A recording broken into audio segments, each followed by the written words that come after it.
when our souls, when the email went out and the information was like, this is what's going down, and who wants to, incarnate in this lifetime. And we're here to have these conversations. And, I think,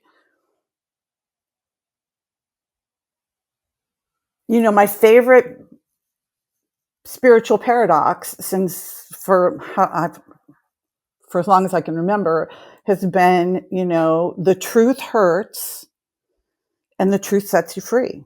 Mm-hmm. And we are learning very painful truths about who we are as a country. That the foundation is not sustainable, that the structures are not sustainable.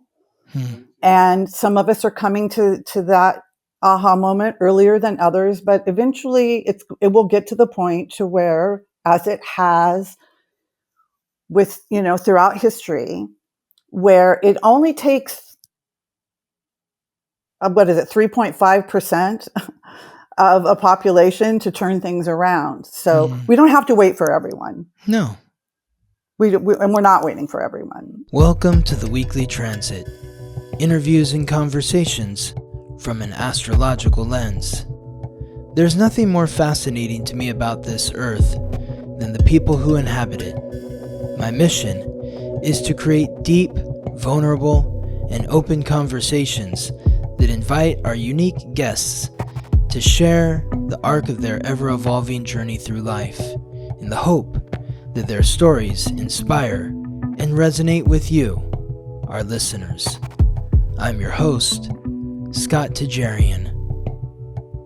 Welcome to the Weekly Transit. I am here with my friend, Astrologer Ricci King, and in this episode, so we've had Ricci on here a few times, and Ricci really loves Black Moon Lilith, so we're getting caught up on Black Moon Lilith and what's going on with Black Moon Lilith, plus the nodes and Jupiter. There's like this grand water trine that's coming up here it's already been happening through 2025, but it's going to kind of shift in the end of 2025 with Saturn coming into the mix here.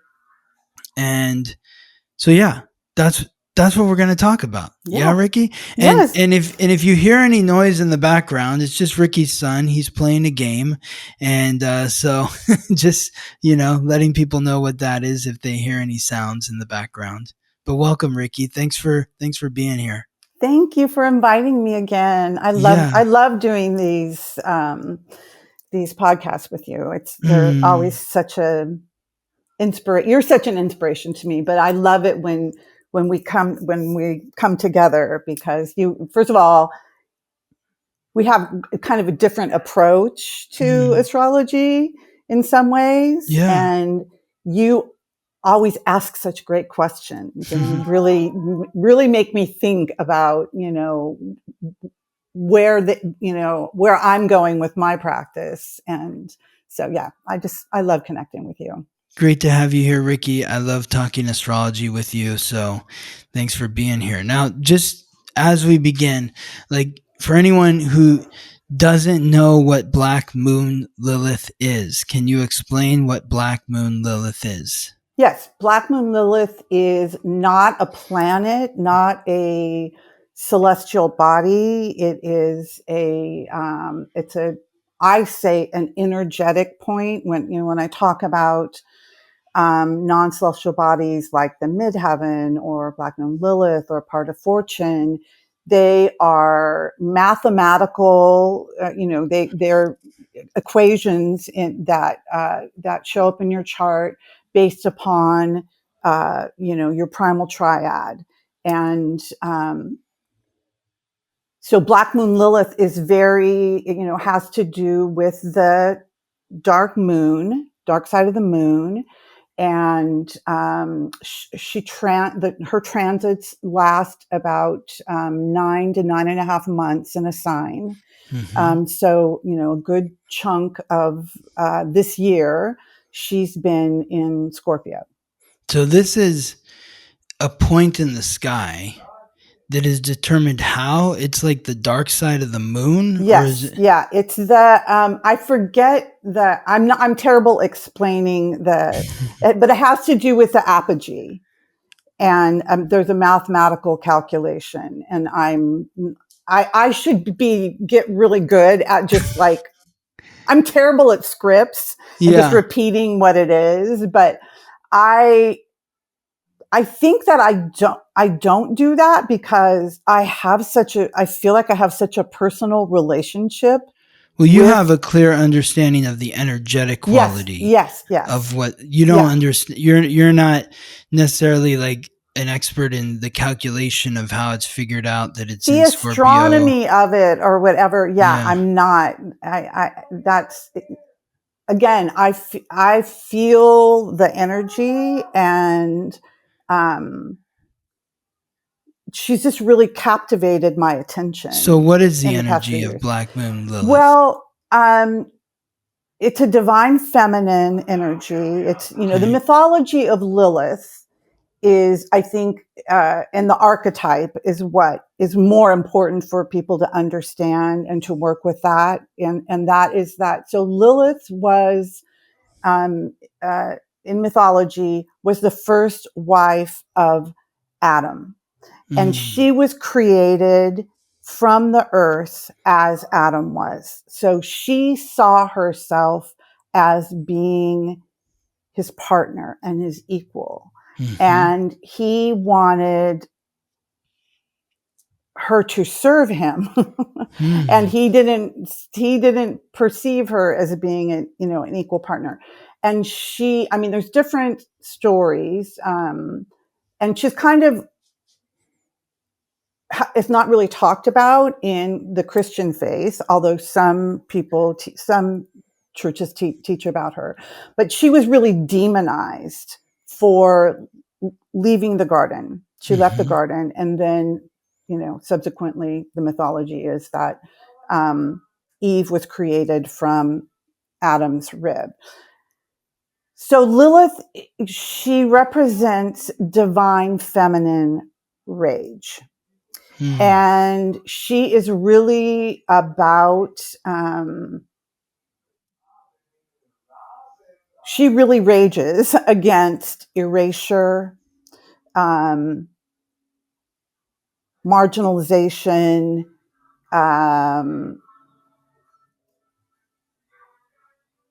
abuse, that's those in that range of things.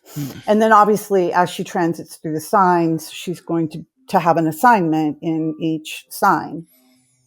So what is her assignment in Scorpio? Well, I think we're seeing it. I think we're, the example that I would give is, I can't remember. I'm pretty sure it was at 18 degrees. So we'll talk about that in a second. But she's been in this grand water trine with Jupiter and the North Node in Pisces and sextiling the South Node in Virgo. And so when she was at 18 degrees, that was early when, so the nodes of fate,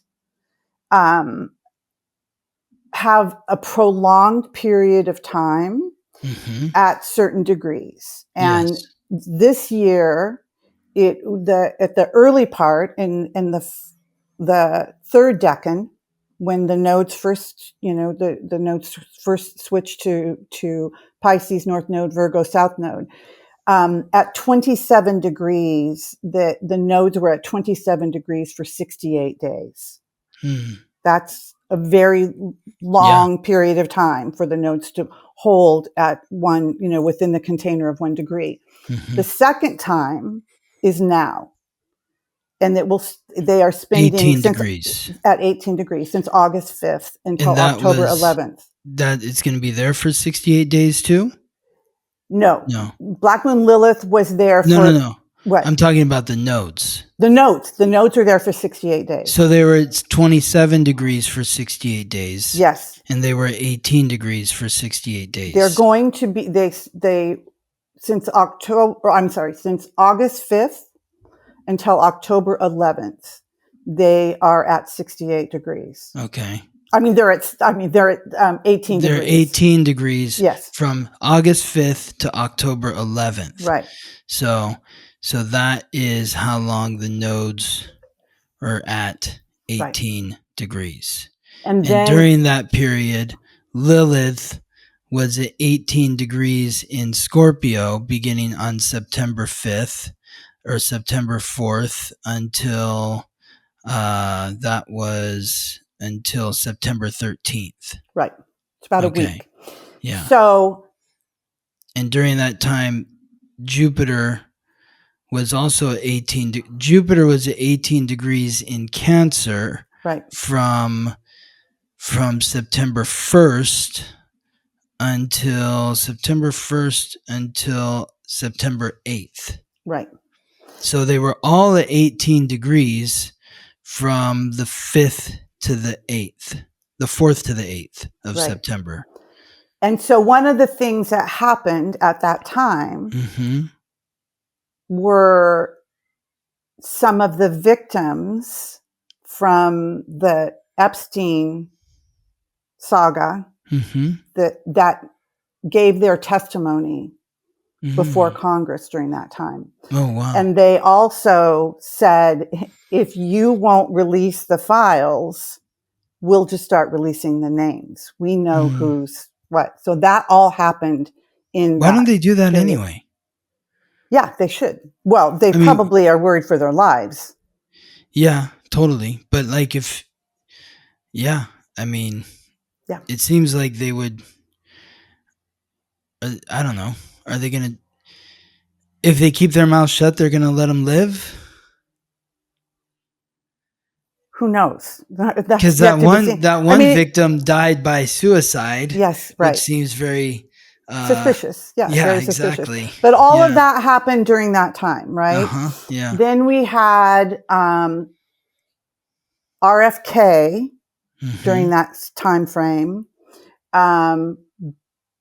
dismantled the and I can't remember the exact name, but like the vaccine advisory board, whatever, in the health agency, right? That, Scorpio rules injections. And that was dismantled in some part. Again, and I don't want anyone coming at anyone here about, I know that, this is a really sensitive topic right now. What's going to happen? This is a really sensitive topic right now. I'm just stating facts. This is what's the topic? The topic is the vaccines and autism. And your son is autistic. My son is autistic. And you feel like he developed autism after he was vaccinated. Yes. Yeah. Yes. You talked about that in the previous episode. Now we have this other layer with the acetaminophen, and that was also played a role in his vaccines. So, but I don't want to go down that. I don't want to go down that road over here. What I want to say is that a lot of that happened because there is a conflict of interest in the people that are approving vaccines are also developing vaccines.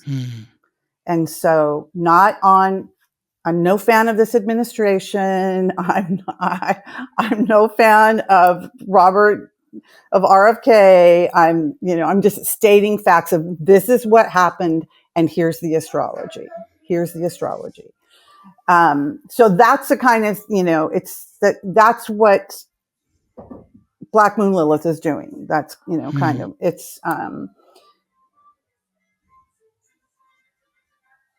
secrets are coming out and secrets are trying to be suppressed. So you think this vaccine organization that approves vaccines that is run by the companies that make the vaccines have some secrets that they don't want shared, and those secrets are now going to be revealed, or they've been taken. Their responsibility has been taken from them, so that they can't keep these secrets Their any longer. responsibility has been taken from them. Yeah, and it's and the reasons why I think are eventually going to come. It's like it's always follow the money. It's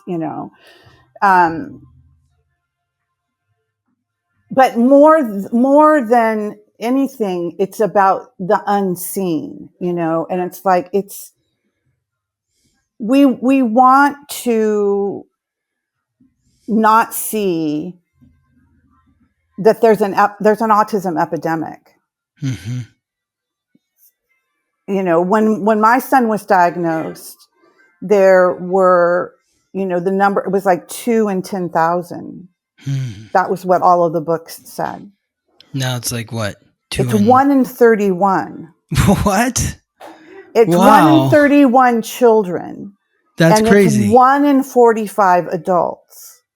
And if someone's listening to this and they have autism and they love their autism, that's great. Yeah.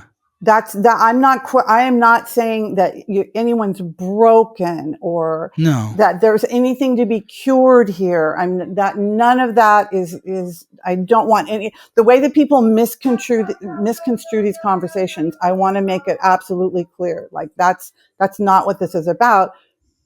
Something's happening here. Well, those numbers are shocking. From something's happening 2 in here. 10,000 to 1 in 31. Right. Something's happening here. It's an extreme shift. Exactly. And so, but we don't want to talk about it, and we don't want to explore it, and we don't want to, because it's inconvenient to capitalism. It's inconvenient to capitalism. Why is that? How's it inconvenient to capitalism? Well, what if it's plastics? What if it's plastics? What if it's chemicals in the water? What if it was, somebody's going to lose a lot of money. Somebody's going to lose money. Yeah. What if it is, here's the thing. This is the thing that I really want to emphasize here is we're talking about correlation before we can talk about causation, because there pretty much has to be a genetic component. I think that's just my thought. Otherwise everyone would be experiencing, these phenomenon.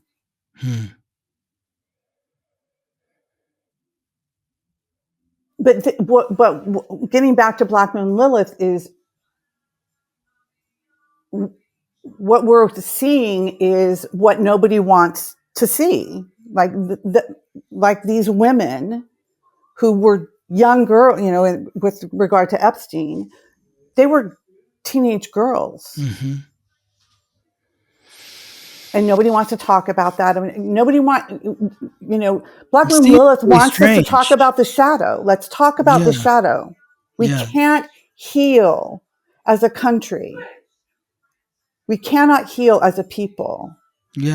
Until we integrate, accept and integrate all the stuff that we always try to, brush under the carpet. And the more that we do that, the darker the information is that comes out. It just every day like this, it's just mind blowing. It's chilling. What do you really think happening?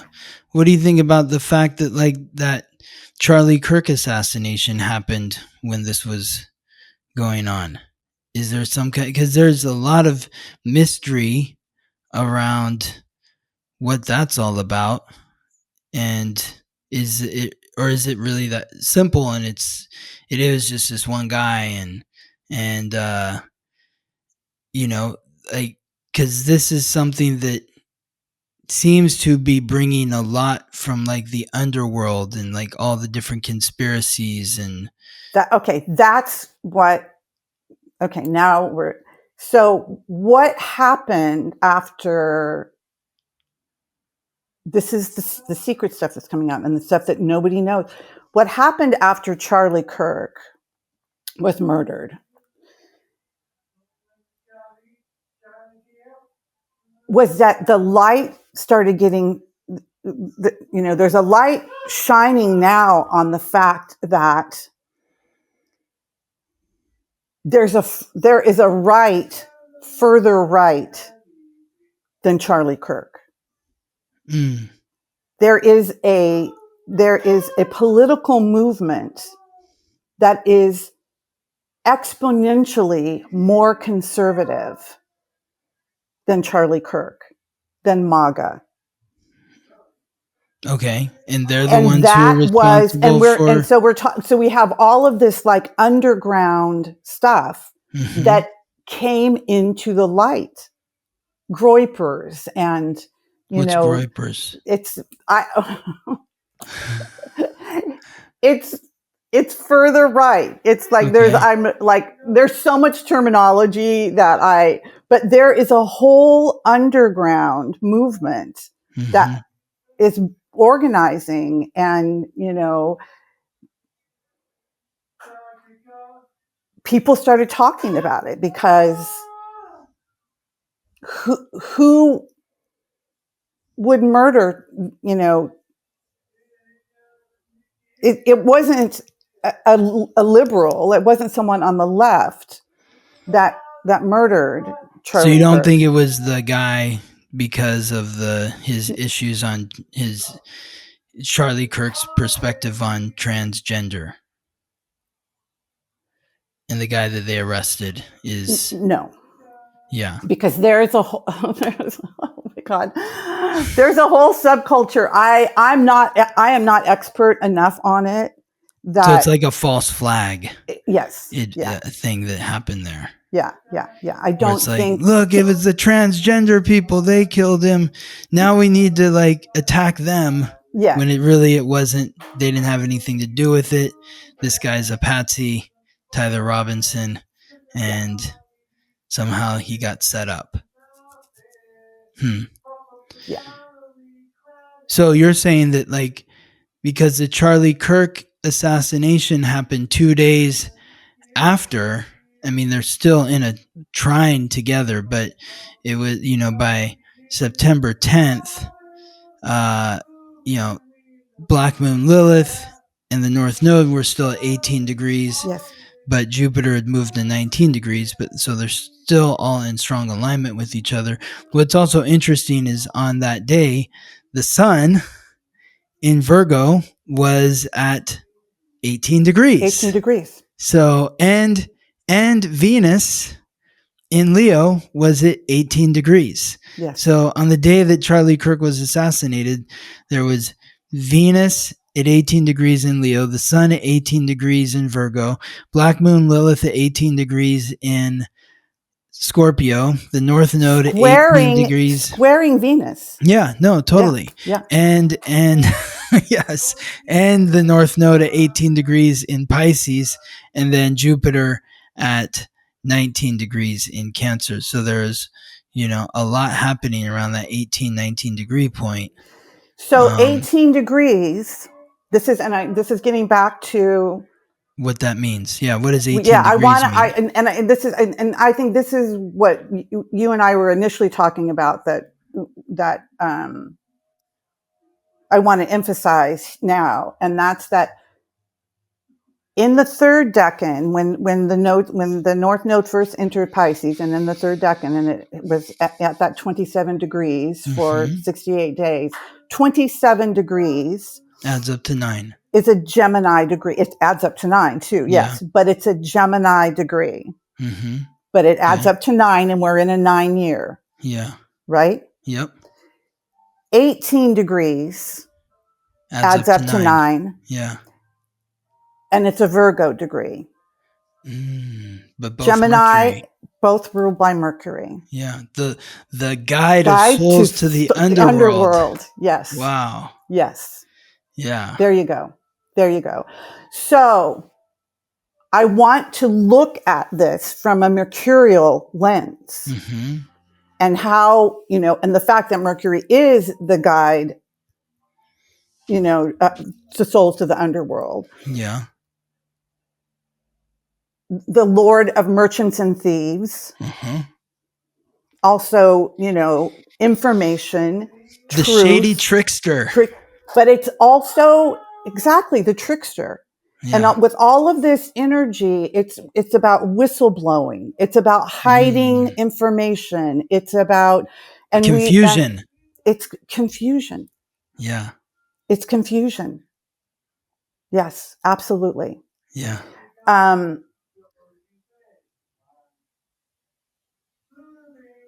I think that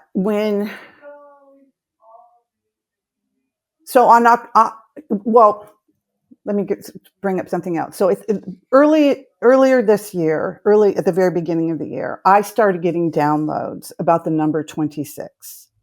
Okay. And I went down this rabbit hole with, and there have been significant things that have happened on the 26th day of the month, throughout the year. But I got this all kind of at once, however long ago that you and I first started talking about this, something on October 26th.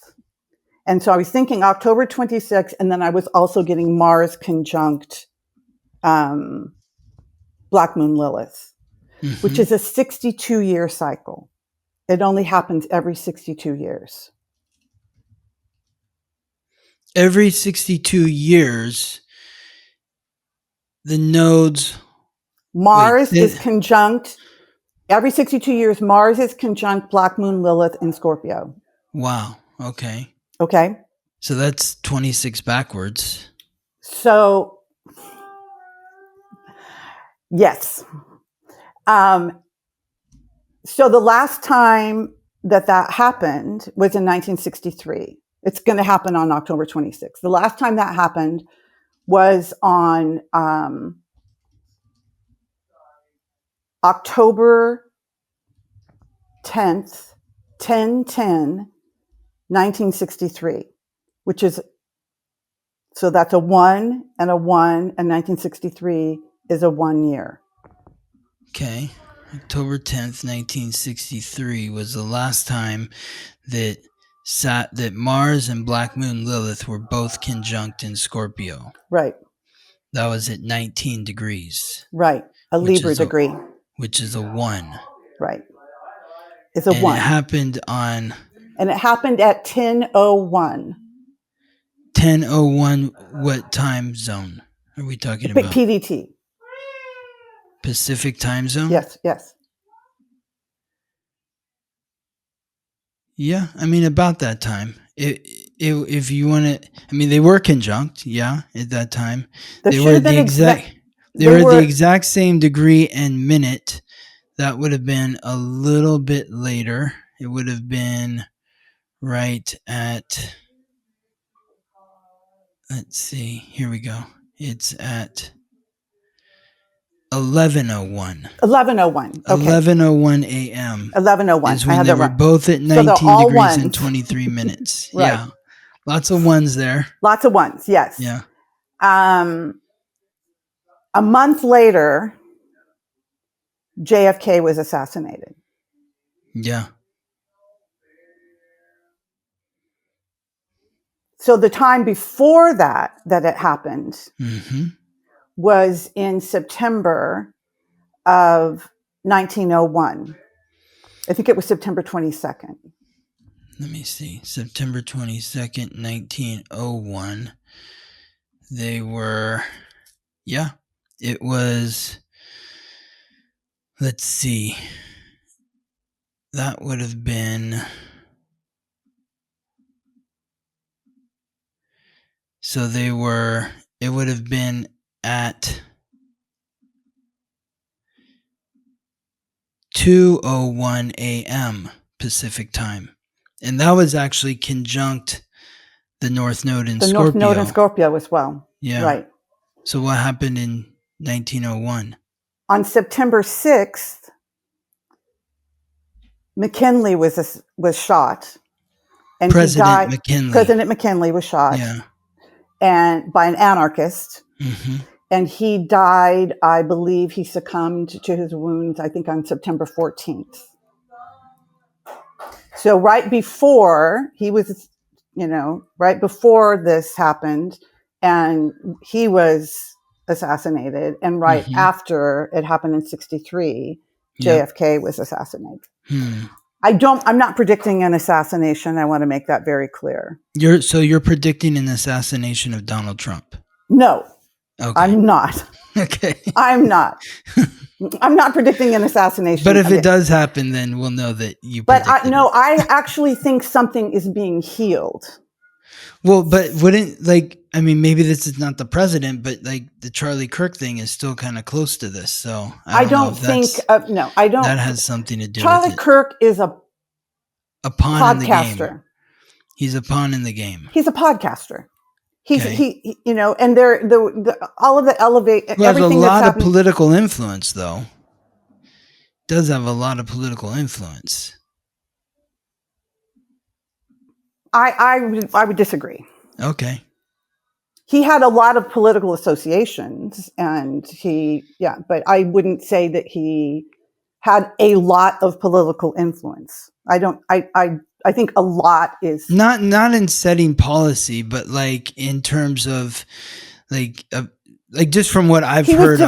He was divisive. Well, from what I've heard on different media, people talking, saying that he was a big reason why Trump was elected, because he was able to get the young people to go out and vote for Trump.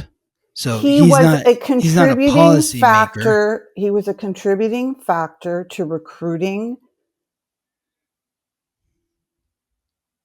conservative youth. He endorsed him.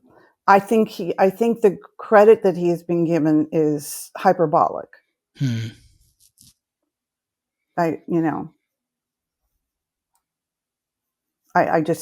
don't think that he had that much of an influence to be considered in this scope astrologically. So, on the 26th day of each month in 2025, on January 26th, reports from southern Lebanon said Israeli soldiers opened fire in 2 villages, killing 22 and wounding 124. Elsewhere, M23 rebels advanced towards Goma in the DR Congo. On February 26, 2025, a bus overturned in Thailand's Prachinburi province, killing 18 and injuring 31. Severe storms in China killed at least 36. March 26, 2025, Sudan's Army Chief al-Burhan declared Khartoum liberated from RSF. On that same date, at least 54 civilians were reportedly killed in a North Darfur market airstrike. April 26th, a major explosion in Iran's port of Shahid Raja'i killed at least 25 and injured over 800. May 26, 2025, Israeli strikes in Gaza killed at least 52 people, including dozens sheltering at a school. June 26, 2025, heavy day of global headlines. At least 71 Palestinians killed in Gaza. South Africa flood death toll rose to 101. Ecuador announced the recapture of cartel boss Fido. Multiple deadly flood incidents reported in China and India. July 26, 2025, Cambodia, Thailand border clashes intensified with more deaths reported. In the UK, age verification requirements for adult content began rolling out under the Online Safety Act. August 26, 2025, Sri Lanka's former president, Ranil, I'm not even going to try to say this person's last name. I have no idea. I apologize. But the former president of Sri Lanka was granted bail after arrest on misuse of funds allegations. Haitian police retook Teleco Club in Port-au-Prince from a gang.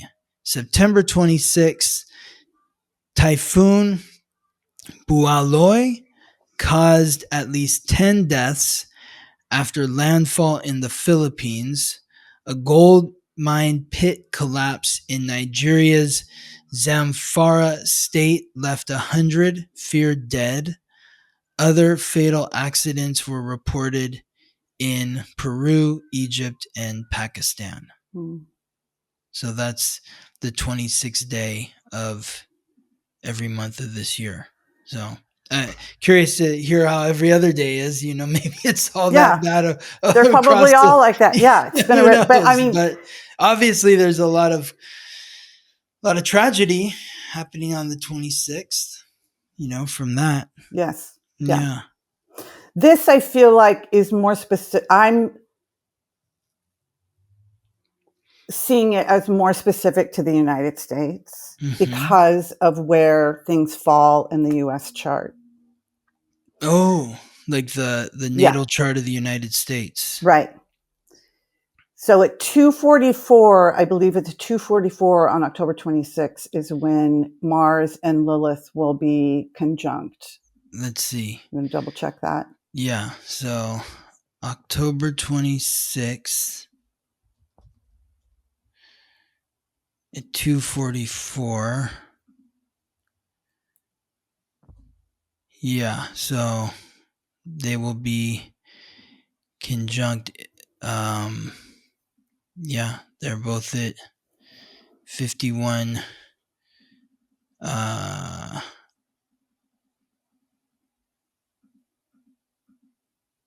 Yep, 2:44 is when they both are at 26 degrees and 51 minutes in Scorpio. Right. And they will be forming a trine with Jupiter at 24 degrees in Cancer and Saturn at 26 degrees in Pisces. Mercury will be at 27 degrees in Scorpio. The North Node will be at 17 degrees in Scorpio. Neptune will be at 29 degrees in Pisces. So it's really most strongly aligning with Jupiter and Saturn. But this is significant in terms of the natal chart of the United States because the United States Mercury is at 24 degrees in Cancer. Neptune's at 19 degree or 22 degrees in Virgo. And Pluto's at 27 degrees in Capricorn, and the moon's at 27 degrees in Aquarius. So they're not too far away either. Yeah. So the moon will be at a Gemini degree. So this is what jumped out at me initially. And I'm going to bring in some of the asteroids into this conversation because I think that they're significant. Okay. So transiting Vesta is going to be at 20 degrees of Sagittarius, and that is a Scorpio degree. And she's going to be squaring the U.S. natal Black Moon Lilith at 19 degrees Virgo, and also opposing the U.S. natal Mars at 21 degrees Gemini. And then transiting Pallas is going to be at 8 degrees of Aquarius, and 8 degrees is a Scorpio degree. And that she's going to be conjunct the U.S. Natal South Node at 6 degrees of Aquarius. The transiting North Node is going to be... it's also going to be trine Uranus. Yes. The U.S. is Uranus at 8 degrees in Gemini. Yes. I was going to bring that up. And then The transiting north node is going to be at 17 degrees, a Leo degree. So the north node, south node are going to be at 17 degrees, Leo degrees, drama. And that's going to be, the transiting north node is going to oppose the US's Black Moon Lilith at 19 degrees. Chiron at 24 degrees Aries, conjunct the US natal Chiron at 20 degrees Aries. What else? Transiting Chiron is squaring the natal Mercury. Exactly. Yes. And sextile the natal Mars of the US. Yes. And squaring the natal Pluto of the US, and forming a sextile with the natal Vesta. Yes. And Moon. Yes. Of the US. So Chiron's aligning with 1, 2, 3, 4, 5 points in the US chart. Yep. Yeah. And then we have the transiting sun is going to be at 3 degrees Scorpio, which is a Gemini degree, trine the US Venus at 3 degrees Cancer, and the natal Jupiter at, Yeah. So it's a big day. Yeah, lots happening here. It's a big day. Yeah. So that's I think that, and again, because the assassinations didn't happen on that day in 1963 or in hang on one second, buddy, or in 1901. That's why it's on my radar now, because it can happen, a month on either side. Yeah, exactly. A month on either side. Yeah. So, it also just jumps out at me here, not to get too far off the path that we're on, but just thinking about, I know Uranus is going to move back into Taurus on November 7th. But then when it comes back in the end of April into Gemini, then it's just there in Gemini till it transits into Cancer. And it's just wild how the American Revolution, Uranus was in Gemini. The Civil War, US was in Gemini. World War II, the US was in Gemini. We're not getting out clean in this. Can you check this for me? Because I think Uranus moves back into Gemini on April 26th of 2026. I think it is April 26th. Yeah. I'll double check, but I'm 99% sure that it is April, which is another 26th day. Yes. Oh my God. Yeah. It's April 25th. April 25th. It moves in. So, but maybe in terms of, universal time. GMT, it might be April 26th. I'm always looking at Pacific time, so same. I'm biased to the West Coast. Yeah.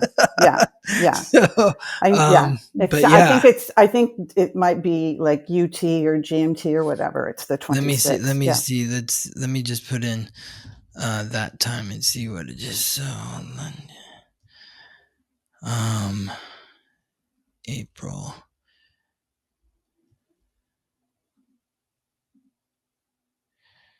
So yeah, it is April 26th. If we're looking at Greenwich Mean Time, then it's April 26th. So interesting. I mean, so the last, this is the fourth time that Uranus has transited through Gemini in the history of the United States. The first time was during the American Revolution. The next time was during the American Civil War. The time after that was World War II, and now the fourth time is now. So, what's going to happen now? I mean, I think we're at war. Yeah, we're at war for truth. We're in a war for the truth and for what's. All of the stuff that's happened with, I want us to look at this through a mercurial lens and the suppression of truth. And what happened to Jimmy Kimmel And the way that the media, the headlines and the way that the media phrased it, when he wasn't mocking Charlie Kirk or his death or anything. It. No, he was mocking Donald Trump in his reaction. Yes. Which was absurd. His reaction was absurd. He just pointed out. He was pointing out the truth. He was Donald pointing Trump out the was truth. asked about Charlie Kirk, and he was like, "Look at the great ballroom that we're building." Yes, amazing. Right, exactly. It was the strangest response to a question I've ever heard. Every response to anything that he does is so strange. But again, this is the mercurial lens. This is the truth of the matter was the way that the media portrayed it and the way that the Disney Corporation reacted to it and the way that they, reacted to Donald Trump's threats and all of that. And it's, I just keep thinking of merchants and thieves. It's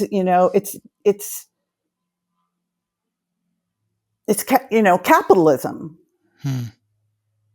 But that is, and it backfired. It backfired because they tried to suppress it, and they lost $4 billion. Yeah. Well, $4 billion. Would they? They lost $4 billion because people canceled their cruises, Disney cruises. They canceled Hulu and the Disney Channel and everything associated with Disney. Yeah. It was a terrible miscalculation on the boycott will cost them exponentially. This is you can't win when the astrology is telling you to tell the fucking truth. When the nodes are at 18 degrees of Virgo, or a Virgo degree, they're at 18 degrees. It's about integrity. It's about sacred service. It's about, all in the days following the suspension of Jimmy Kimmel, Disney's share price dropped 2.39%, which was the equivalent of about $4.99 billion in market value being wiped out. Right. So other estimates floating around suggest 1.5 to 4 billion. But yeah, I mean, the thing is, it was a gross miscalculation. Because they thought that because his ratings are down, that like people don't watch him or they don't care. It's really bizarre because even people who don't watch him boycotted. No, that's what I'm saying. Even people who don't like him, they don't like. You can't. Well, that's what I'm saying. Yeah. Is that the miscalculation is thinking that you're going after this one person, and this is his following, and it's not enough to sustain. We can put him down. Right. And what they miscalculated is that there are people now that are going to watch Jimmy Kimmel because they know that it bothers Trump. Right. It's like they miscalculate like the polarization of Donald Trump. Like there's people that love him and there's people that equally passionately dislike him. And so that was the miscalculation. Like they forgot that there's this whole other side that now you're giving them a reason to wake up and to respond to what you've done. Yes. So, yes. But the truth, I feel like the truth is such a nebulous thing. I feel like the truth is not something that we're ever going to really know in our lifetime.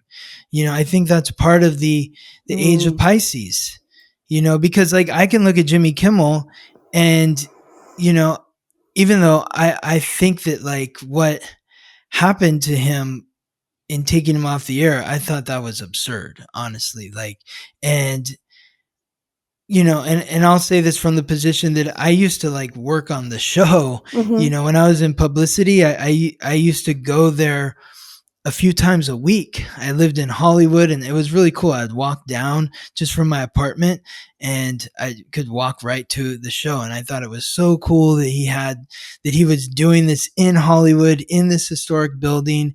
He was a guy who I listened to on the radio. He's like a real rags to riches kind of story. It's like Right. Jimmy, the sports guy from K-Rock, has got his own night show on ABC. Wow.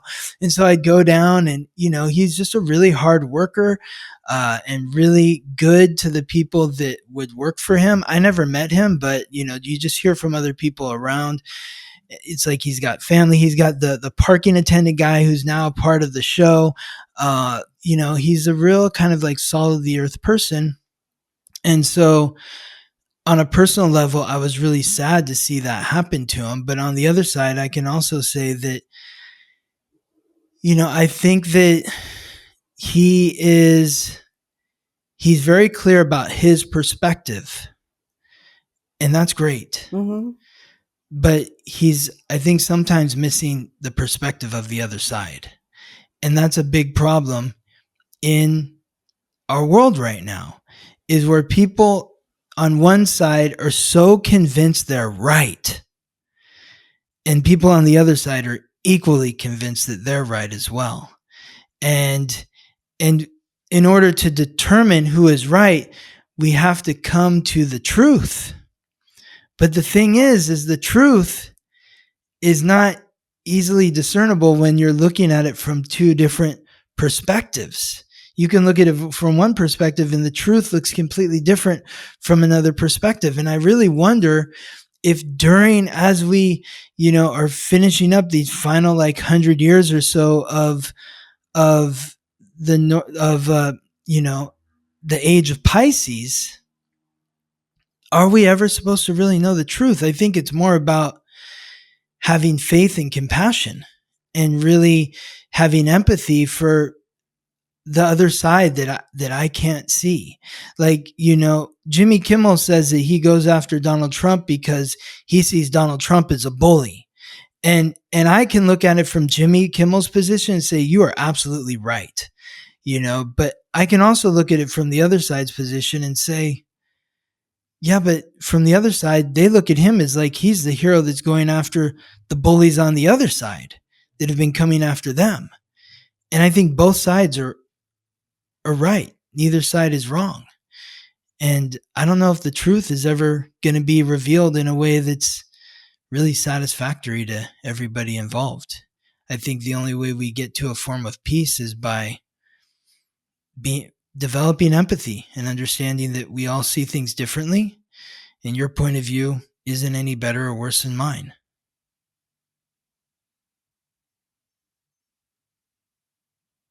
You disagree?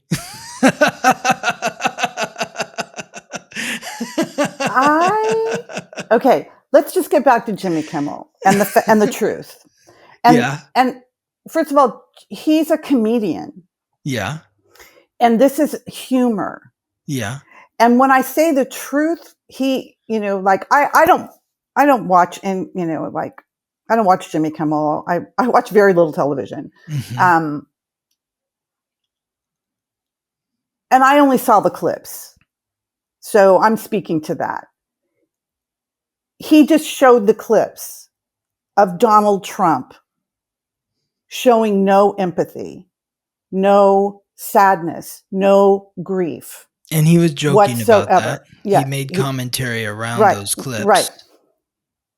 But that's what I'm talking about. Like, those were, Donald Trump on camera was asked about how he was doing. Yeah.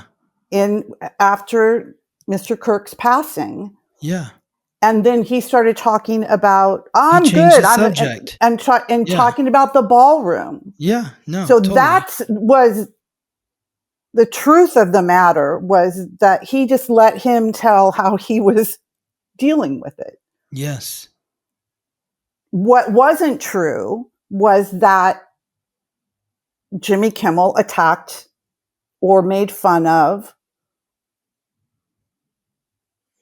Charlie Kirk's murder. That wasn't true, but that's how it was represented. That's what I'm talking about as, the war on truth. Like the headlines, the way the media knew that they had to paint it in alignment with our fascist government. There's nothing new, though.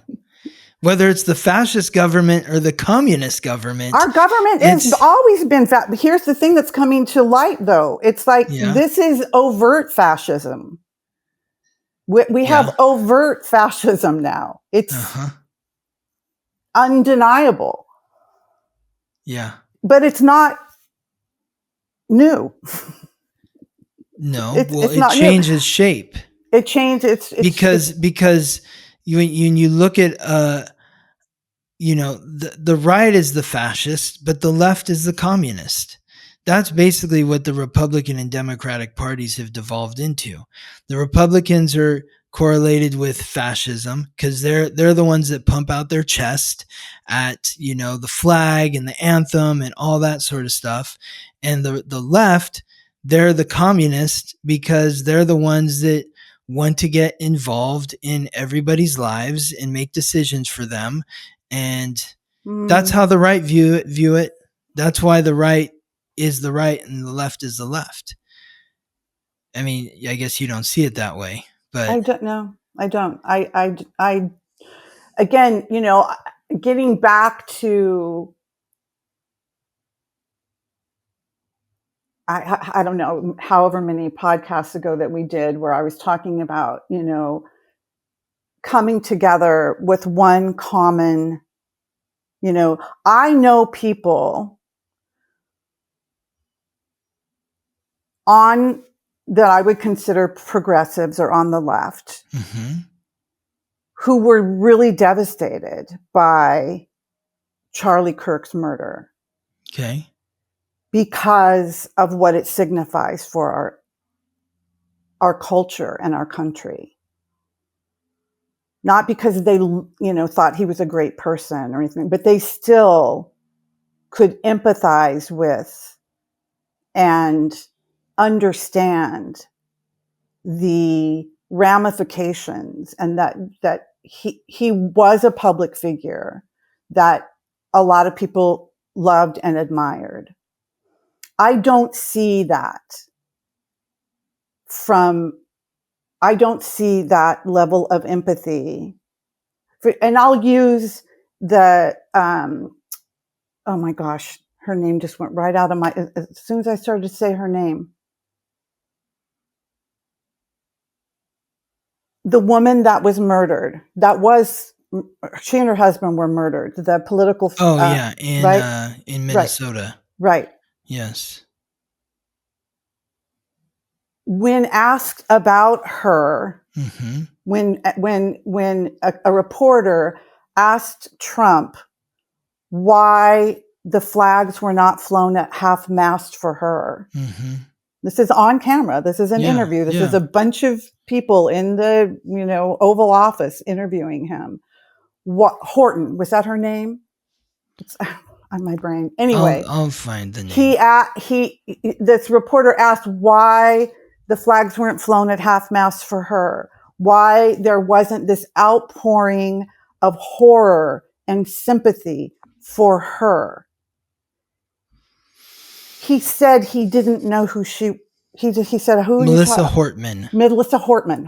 And her husband, Mark Hortman. Yes. Thank you. I should remember their names. But this is what I'm saying, is like, where was the outpouring of horror, sorrow? Where was the mass memorial for this public servant? Right. And Trump said he didn't recognize her name. He didn't know when the reporter asked, he was like, I don't know who that person is. And then he completely changed the subject. But when you're saying people, progressives on the left who felt empathy for Charlie Kirk, are you talking about public figures or people in your personal life? People in my personal life. So I think there's a difference between that and like comparing that to Donald Trump. But what I'm saying is that's the example that is being set for that side. But you have to talk about people that you know in your personal life that are on the right. And if they had no empathy for Melissa Hortman and her husband, then you could say that, okay, people on the right do have empathy. Yes. Just because Donald Trump doesn't have empathy doesn't mean that he speaks for everybody on the right. Just like, people in the political party on the left, because, somebody on the right could say, well, when Charlie Kirk was assassinated, they asked for a moment of silence in Congress, and a bunch of the people on the left screamed, no. So people on the right are upset about that. Now, does that mean that nobody on the left has empathy for Charlie Kirk and his assassination? No. Just like not everybody on the right doesn't have empathy for Melissa Hortman and her husband Mark being murdered. I think you can't generalize in that way. It's one thing if you're talking about Donald Trump, a specific person, and another thing if you're talking about a general individual that's just a normal everyday person. So I think that we as a society, as just normal everyday people, are more alike one another than the politicians are that represent us. So, the politicians cannot be the barometer for anything. It's really about how you're connecting with your neighbors, people in your life. Mm-hmm. Yes, I agree with that. Okay. Yeah. Huh. But, as far as the truth goes, the media has been making up headlines to suit the powers that control them. This is not new with Jimmy Kimmel. It's just another example in a long line of examples that we could name where the media is skewing things towards their agenda. Yes, I agree. What I'm saying is that it's undeniable now. I mean, I think before it was much more subtle. It was much more subtle. One of the things, when I was in school studying communications, I mean, since middle school, I thought I wanted to be a journalist. And then I went to college and I saw where journalism was going and that it was going, and that was a long time ago. That it was really moving towards celebrity and, influencers and things like that. And it just really turned me off and I didn't pursue that. But I'm still really fascinated by that field and how it's changed over the years. But I think historically, like we asked ourselves for, or at least I have, and people that I know for, decades, how certain things could have happened in history. How could that have happened? Mm-hmm. And then we see what's happening now, and we know how it happens. It's, you bend a knee to where you think the power is. What we neglect to really have, I think, an important conversation about is that none of those leaders led for very long, and none of those governments still exist, and that the people did come together and rose up. And we're not at the point, I think, yet where that unity is going to happen because enough people haven't suffered.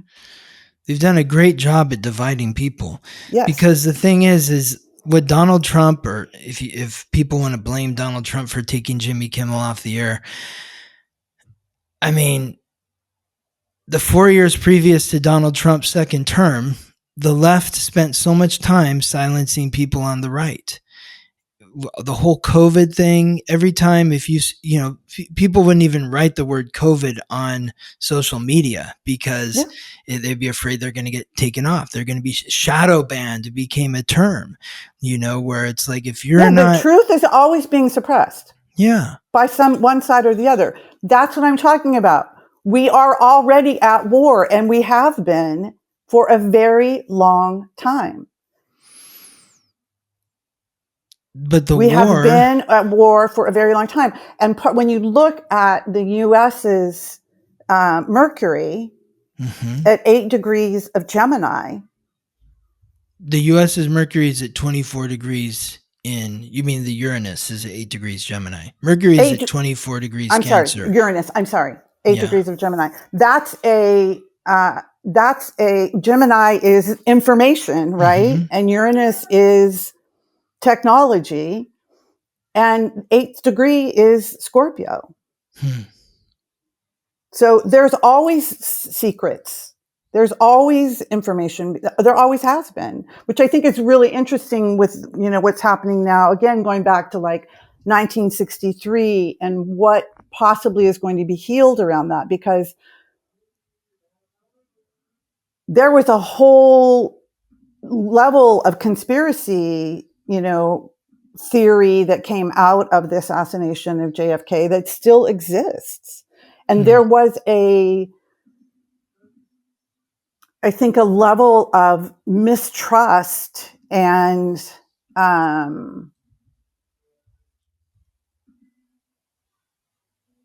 like when you look back at some of the things that he was doing at that time around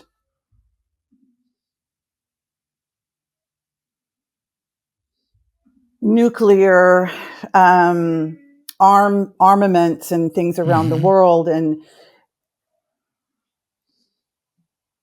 I mean, I have my own theories. I'm not going to get into them now, but it's in our nature as a country to keep secrets and to suppress the truth. And there's no rebuilding from that. I mean, the chart, the U.S. chart is the U.S. chart. You can't reinvent the United States chart. It is filled with secrecy. So we've always been at war with the truth. It's just peaking now in a way that everyone's going to be impacted by it. And I think that's the war. I think that's the war. Black Moon Lilith and Mars are going to be conjunct at 23 degrees. That's an Aquarius degree.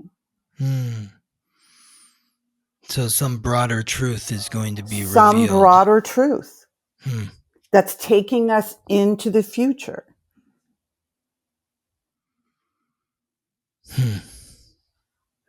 And I think that one of the things that I think that we're seeing where we are all on the same side, and it's really interesting. This is a piece that's interesting about Mr. Kirk, and that's that he was very vocal about the Epstein files. He was very vocal about the Epstein files, and he was starting to question Israel's antics. And this is something we're seeing more and more from the right. There are a lot of people on the right that are calling for the release of the Epstein files. And there are more and more people on the right that are questioning certain global entanglements.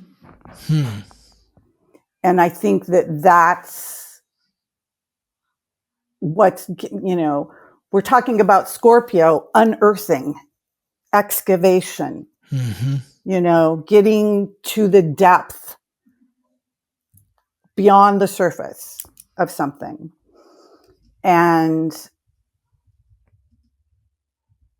yeah, that's what's really intriguing me about this. And again, Pallas is going to be at 8 degrees, conjunct the South Node, 8 degrees of Aquarius, a Scorpio degree, conjunct the US's South Node at 6 degrees of Aquarius, which is a Virgo degree, but that's... So getting into the details of Getting into the details, Yeah. Getting into the details, the secrets, the secrets. Vesta is going to be at 20 degrees. That's also a Scorpio degree. There's a lot of secret, with things coming up. There's a lot of some kind of shaking the secrets out. I mean, I'm like seeing like something being shaken and just like, they're just falling. It's just going to start falling through the cracks. Yes. They're not going to be able to hold on to the secrets any longer. Because once all of this starts coming out, there are no sides.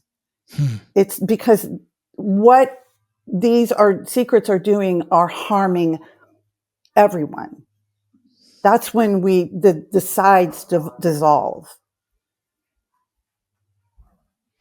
Because this stuff is toxic for everyone. It's holding us all back, regardless of whether you're fiscally conservative or you're a trad wife or whatever. What is a trad wife? What is that? What's a trad wife? Yeah. It's this, returning to the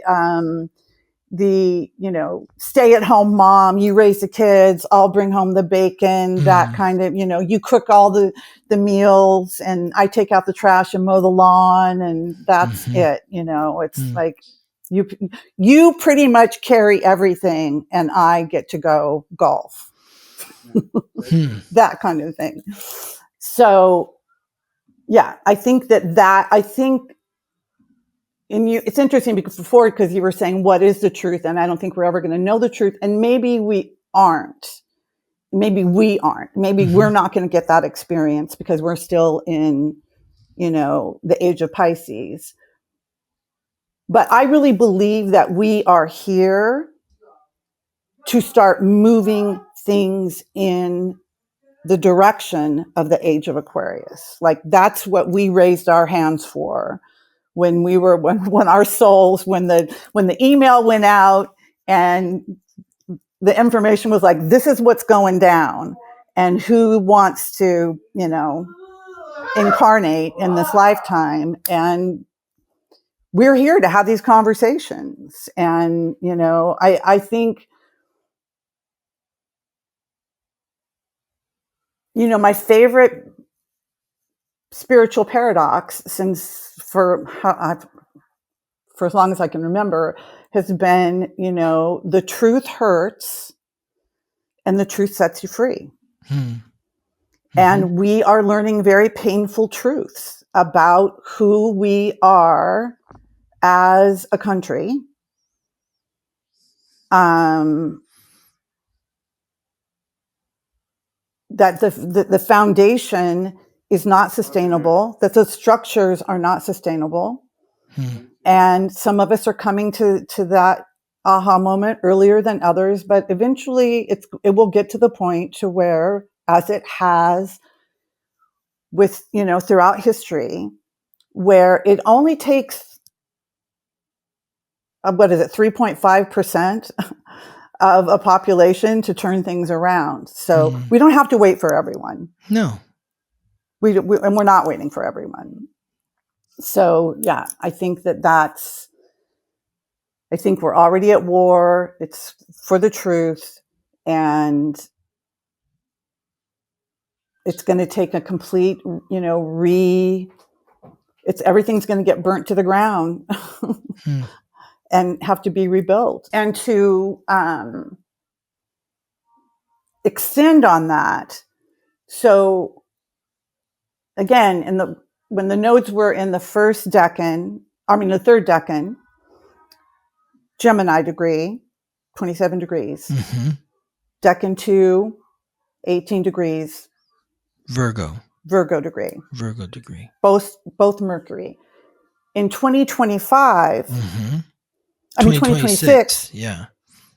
the extended period will be at 8 degrees, a Scorpio degree. So Mercury,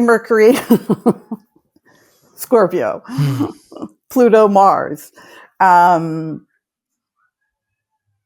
That's when I think we're going to see, and you and I talked about this before, like I'm seeing something around March 13th, around the Epstein files and truth coming out and things, and somewhere in that time frame. But yeah, that's, I just, we're at a different time. I don't know that the war that we're going to fight this time is going to involve, I don't see how we could have that kind of a war without it being a World War III. And I don't think capitalism wants World War III. I don't think the billionaires want World War III. Does anyone want World War III? No, I don't think anyone does. But I mean, I think that the war now is to, really overtly suppress the truth. And, we'll see. I could be dead wrong, but that's what's coming through for me. That it's and then we're moving into a 1 year. That's the other thing, is that we're heading into that cycle where the next 3 new moons are going to be at 28 degrees, I believe. The next 3 new moons. And that's a 1. Yeah. And then the first 3 new moons of 2026 will be at 28 degrees. So we're moving into that 1 energy. So that's something else to start thinking about. And then I think I think there's 1 full moon at 12 degrees. And then I think the others are at 13 degrees. What are you talking about, next year? These last full moons. Okay, so these last... Aries is at 14 degrees, right? Aries is 14. Taurus is 13. The new moon in Scorpio is at 28. Right. The full moon in Gemini is 13. The new moon in Sagittarius is 28. And then the full moon in Cancer in 2026 is 13. The new moon in Capricorn is 28. The full moon in Leo is 13. The new moon in Aquarius that's the solar eclipse at 28 degrees. Right. And then the full moon lunar eclipse in Virgo is at 12 degrees. And then the new moon in Pisces is at 28 degrees. The full moon in Libra, 12 degrees. And then the new moon in Aries is at 27 degrees. Right. Yeah. So we're moving into that energy. It was like starting over, but like setting our intentions now for where we want to be in 6 months with that 1 energy. I'm a universal 1, so next year is going to be. What does that mean? You're a universal 1. I'm a 1. I'm a 1. Like in terms of your birthday? In terms of I'm a 1. So the universal 1 year for a birth 1 is coming up. Yeah. But I think it's interesting that we've got the 27 that the nodes were holding at 27 degrees, the 18 degrees, both 9. So we're completing something here. This is about wrapping something up. Yep. I'm crossing my fingers for, I've got a few things. I mean, I really hope that we can get this Epstein stuff. It's a distraction to get it out in the open and move on. And whatever I don't even know that there will be any consequences at this point. Yeah. It just seems like everyone that would be on that list is above the rules and the law. Mm-hmm. So yeah, I don't, like I just want all the distractions so we can really focus on what we can heal and how we can come together. But I think that is, again, something unifying. Do you think we can heal and come together if like the Epstein list comes out and there's 50 recognizable names of prominent figures, like public figures, celebrities? There'll be hundreds politics. of them. Okay, let's say hundreds of politicians and celebrities on this list, and nothing happens to them. There's no consequence. That's gonna help us heal. The consequence. Of course, there'll be consequences. The consequences are already happening. I mean, we're already seeing this shift from influencers and celebrities and holding people on a pedestal. I think that's going to be the consequences. Is that that's a very Pluto and Aquarius thing, because like when you mentioned earlier about how you went to school for communications and then you realized that it was going to be like influencer, you started to see that trend, like celebrity.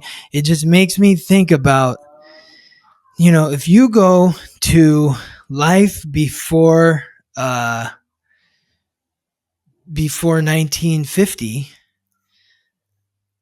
like people really didn't care too much about celebrities. It wasn't as big of a deal. I mean, it's kind of started to percolate, and in the 50s is when like Elvis and Marilyn became celebrities, and those right there, those are the two like sort of they're the OGs of celebrity. They're the biggest celebrities that ever was and ever will be. And then after that, all these people like you, not saying that you're one of, the people that have done this, but, it's the Pluto and Leo generation. It's like everyone who was born between 37 and 57, they perpetuated the celebrity, and so many great celebrities have come out of that generation. We've had 4 presidents that have served 8, 4. So that's, Trump's not done with his term, but, seeing that if he finishes his term, that's 24, that's 28 years of a president being born with Pluto and Leo. That's a long time to have like a certain generation running things. I mean, my chart really well. You'd have to tell me why I have never cared about celebrity or celebrities. Well, your Pluto's in the 6th house. No, it's in the 7th house. 7th house. 27 degrees. It's a Gemini degree. Yeah. Well, I mean, it's in the 7th house, so you're maybe more focused on relationships and being the star and the queen in relationships. That's where your obsession is relationships. So, but I've never been the queen in a relationship that I've but been trying. You have an obsession to be the queen in the relationship. So, but that's the big lesson for you is in the transformation. But so if celebrity came about because of Pluto in Leo, then when Pluto's in Aquarius, which is the sign that's opposite Leo, that's when celebrity is going to become meaningless. Yeah. And so maybe that is the consequence, where it's like literally I was we were driving down a street in our neighborhood the other day, and I was like, what the hell is going on here? Like there is literally a line of people down an entire block, like just waiting. I'm like, what are they doing here? And I'm like, oh, they're going into this record store. I'm like, what is this record? I didn't even realize there was a record store here. It used to be like a store for like hospital medical supplies, like if you're doing like home care or something, like a toilet for on your at the side of your bed type of deal. Now it's a record store, and there's literally hundreds and hundreds of people lined up and down this block, crossing a street where it's like the line stopped at a street and then go to the next street. I'm like, what is happening here? So I looked up the place's Instagram, and I saw, oh, Cardi B is there. So Cardi B was there, like signing her new album or something. Wow. But it was like, maybe if there is some sort of outing that the public figures and celebrities have been molesting children, that people would stop caring so much about what they're doing. But I just saw a snippet of something, and I don't know the whole story, and I haven't had a chance to read it, but apparently it's been made public that Fergie, the princess that was married to one of the Fergie. Yeah. She was married to Prince Andrew. Prince Andrew, yes. Yeah. She was good friends with Jeffrey Epstein, and proclaimed him to be like a fierce friend or something like that. And she has been asked to step down from a charity since then. I didn't see the whole story. It just came across and I was like, but it's going to be it. I mean, obviously Prince Andrew has also been affiliated with yeah, Epstein. You think? And so, yeah, I think that it's going to we're going to recognize that people in power may not be,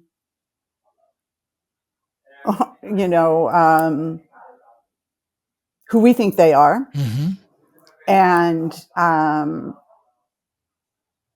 just think that overall celebrity, and I think we're having a value shift, that money and all of that kind of fame, money. First of all, we don't take any of that with us. What do you want to take with you? What do you want your legacy to be? And that's where that's what I feel is kind of shifting. And I really see this in my clients. I really see a shift in their values. A shift in their values, especially in this last year. Like 2 years ago, I would say that the majority of my clients really wanted to know how to manifest more money. And this last year, the majority of my clients they want to manifest love. They want to manifest peace. They want to know what their purpose is. It's been a tremendous shift. Wow, that's this so year, amazing. Away from the material. Yes. And with the Pisces North Node, we would expect this, but to the degree that and this is very meaningful to me, because I don't have a traditional like marketing. I don't have a website. From the very beginning, I was shown that, it's mostly referral, or I will strike up a conversation with someone when I'm, out to dinner by myself, and they want to get a reading with me, and it's never accidental. It's all, but this thread that I'm seeing of people really wanting to connect to the divinity within them is a huge shift from what I'm like, we're almost at 2026 now. Like, I'm going to say from the last maybe 2.5 years. So there is something, is shifting, something's happening. Yeah. And, the hunger for community and, all of those things. I'm just seeing that the priorities are changing. Yeah. Well, we got a long time to go with Pluto and Aquarius. So Yeah. I mean, because like right now, you just think about like this giant line that I see for Cardi B, and you think about the popularity of Taylor Swift, and even the fact that like Donald Trump, he's like pretty much the most famous celebrity to be president, Mm-hmm. and it just feels like we're at this apex of celebratorial influence, Yes. Yeah. Well, it and gets worse you before it know, gets better. yeah, and so like it's just gonna get to this point where it's unsustainable and it's gonna come crumbling down, I think. Yeah. And people are gonna realize that Crumbling I think is really the key word there. yeah. It's really like, and of course, and again, with Pisces North Node and with Saturn, returning to Pisces and Neptune returning to Pisces, there's the unraveling, the dissolving, the crumbling, all of it. Mm-hmm. It's just all the different adjectives, but there's an undoing that is happening, and I'm certainly experiencing it in my life. I mean, I'm coming undone in extraordinary ways, and there's been, I'm since this eclipse season, I have experienced it's grief. I mean, it's a profound level of grief for all of the past versions of me that didn't know better. And I'm still in that. I'm still very much in that. And I think that there are people that are also experiencing that, and there are people that are avoiding it. And what I think is really an important message right now is there is no avoiding it. If you're going to move forward, you're going to leave big parts of yourself behind. Oh yeah. And I just had a big birthday. And it's bittersweet to feel reborn at this stage of life, because I don't have that much life ahead of me. But I don't regret what got me here either. Yeah. I absolutely don't want to keep doing that shit though. So it's necessary to be in ceremony and to say goodbye to limited beliefs and outdated beliefs and a reality that is not real. I think about my Aquarius rising, which is at 18 degrees, which is at a Virgo degree. But one of the things that we don't talk about with Aquarius is, it's the 11th house, and it is about wishes and aspirations. And like collectively. Yeah. But I think also as a sign, as an Aquarian, I'm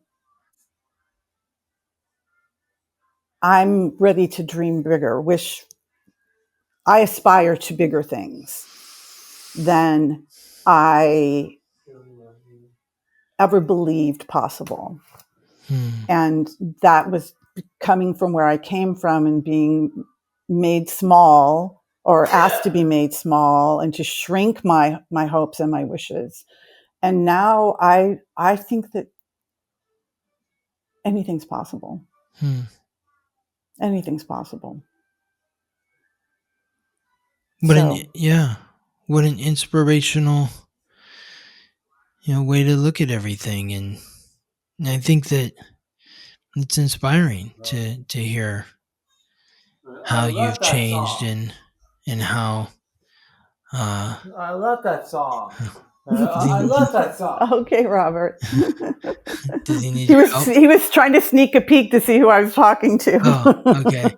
Did I say something? No. He just came in and he was like, "Who's she talking to?" And he just Oh. kind of peeked around the corner to see whose face was on the Okay. screen. Yeah. Happy birthday, Robert. Oh, he can't hear me anyway. No. But you know what's inspirational is the change and being open to the change of your life, you know, at the age that you're, whatever age you're at, and being open to the changes that continue to happen. I think with one thought that just came to me was with Mars and Lilith conjunct in Scorpio. You know, Scorpio is the sign of magic. Mm-hmm. And I feel like this is part of the, you use the word dissolving, but I think of it as, maybe dissolving or just unwinding of the spell that has been cast over us. Yeah. Where it's like you can look back and say, wow, I can't believe I thought that way. But you didn't know any better at that time. And now new information, all the Mercury energy, new information is coming in. Yeah. And you're seeing things from a different perspective. And that helps you make different choices. I think this grand water trine, you know, that we've been experiencing, you know, the main players are Jupiter in Cancer and Black Moon Lilith in Scorpio, because they're tracking each other more closely. But on the 26th, I believe Saturn's at 26 degrees. Yeah, it is. Right? Yep. Yeah. In Pisces. And so that's a Taurus degree.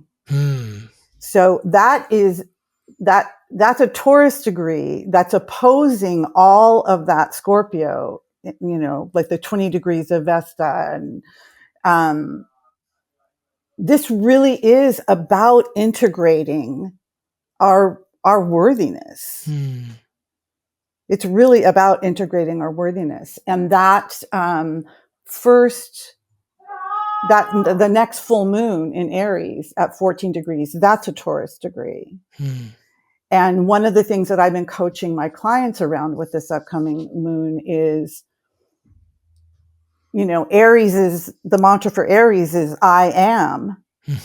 And this moon is in a Taurus degree. I am worthy. I am worthy.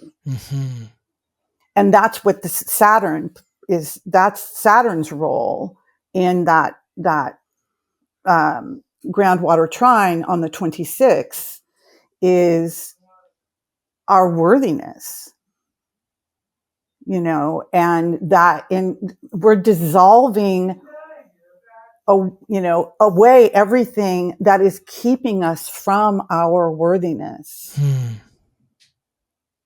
You know, so what I've been telling my clients is between now and that moon, every day I want you to be making lists of what you're worthy of. I am worthy of, you know, wealth. I'm worthy of, you know, financial security. I am worthy of health. I'm worthy of, you know, divine love. I am, you know, what is it that you are claiming for yourself right now and your worthiness? And I really feel like this groundwater trine is like a baptism. I think that if we didn't have so much water, it's hard for me, right? You know, it's all this water energy. It's like I'm in tears all the freaking time. And I don't have any planets in Cancer in my natal chart. So when there's transits through Cancer, I'm in a puddle most of the time. If we didn't have all of this, though, I think that we would be at war. We would be something's happening here to soften the edges. And these goddesses in play here, because for the longest time, you know, Vesta was conjunct Black Moon Lilith, and Juno was all, they were very close. And then Vesta has moved on to Sagittarius, and Juno is moving a little bit faster than Black Moon Lilith. She's still close enough in the play there, but they are the bridges between the personal planets and the outer planets. And so they're creating there's some kind of a bridge that's being created here that's helping us to go from where to where. From wherever we need to go to wherever we need to get to. And so it's a baptismal of sorts. I feel like it's a divine feminine. It's a baptismal of the divine feminine. And Juno being, the commitment, Vesta being the eternal flame, Pallas, the wisdom and justice, goddess of wisdom and justice. And we need to look at the shadows of of each of those too, because Vesta can be devotion or manipulation. But then, Vesta at that Scorpio degree, and she's very much the frequencies, like the integrated frequencies of Virgo and Scorpio. So it's going to be very interesting to see how it all plays out. But something's happening. That's all I got for you. Yes, something's happening. Definitely. Something's happening. Yes, mark always. that date. Yes. Mark that date. Yes. October 26th. Mark that date. Well, I'm intrigued to see if anything happens on that date, but even more importantly, like around that date. Yes. Yes. It's not just around like that date. I'm saying starting now till a month afterward. Something's starting unfolding. from like the end of September to the end of November. Yeah. There's going to be some shifting happening. Something's and it just may be truth coming, more truth coming into the light. But there is it's a watery shift. So it's about your intuition. It's leaning into your faith, leaning into your intuition. Trust what you feel. Trust what you're feeling. And forgiveness. And feel it. Absolutely forgiveness. Compassion, empathy, forgiveness. First and foremost, forgiving ourselves. First and foremost. That's what I think about when you say Saturn's at 26 degrees and that's a Taurus degree. Yeah. In Pisces, it's like finding that taking responsibility for finding that value within yourself. Yes. So that when you're speaking to yourself with respect. Yes. The way that you would speak to someone else that you like. Right. And appreciate. Speak that way to yourself. But I feel like it's about being, you are worthy to stand in your divinity. Yeah. This is letting go of the people pleasing. And if it makes someone else uncomfortable, I make people so uncomfortable now. I make people people that have been in my life for a long time, because this is what I talk about. This is my life. This is what I do. And it makes people uncomfortable. And it makes people uncomfortable when I say I hear things or I see things or I get messages. It makes people really uncomfortable. I don't care. Good. I spent so much of my life being uncomfortable because I wasn't speaking about what I was experiencing.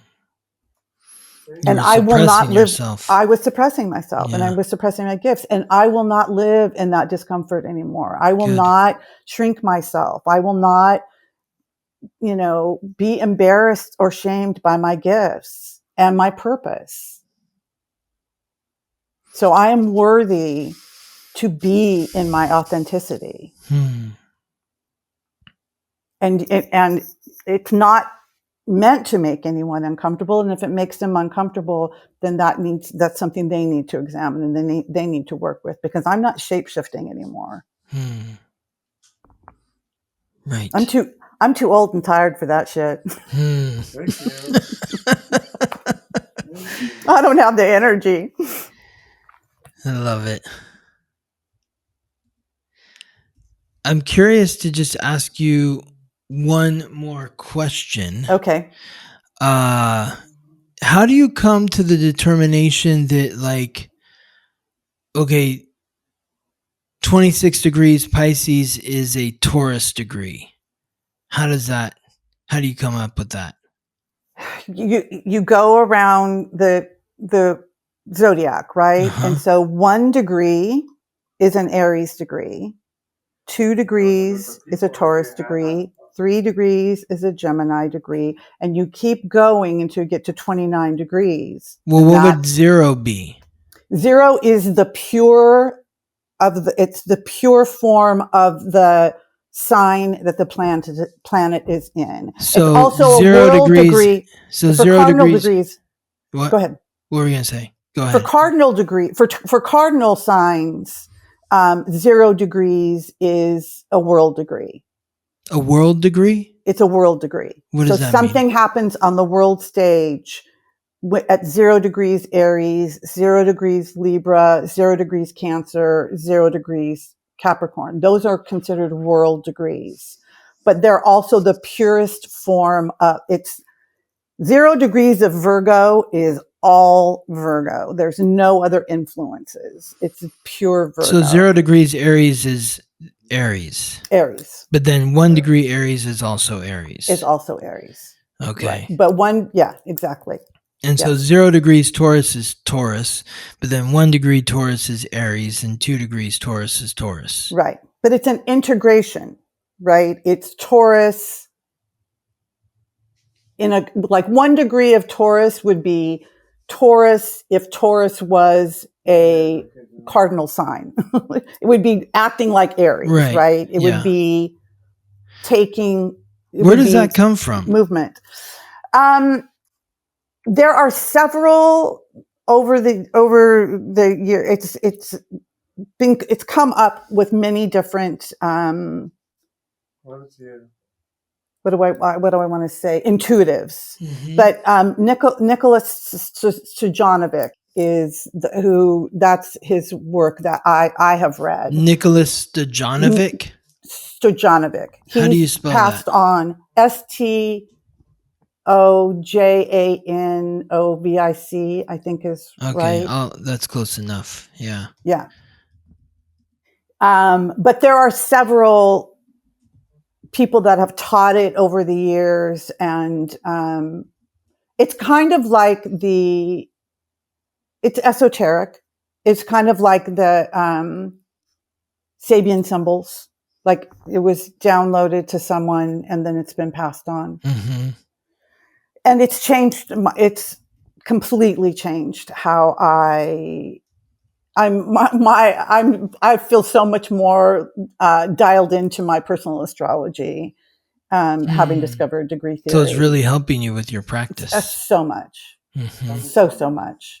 Especially Nicola. Yeah. Nicola. Nikola. Yes. Stojanovic.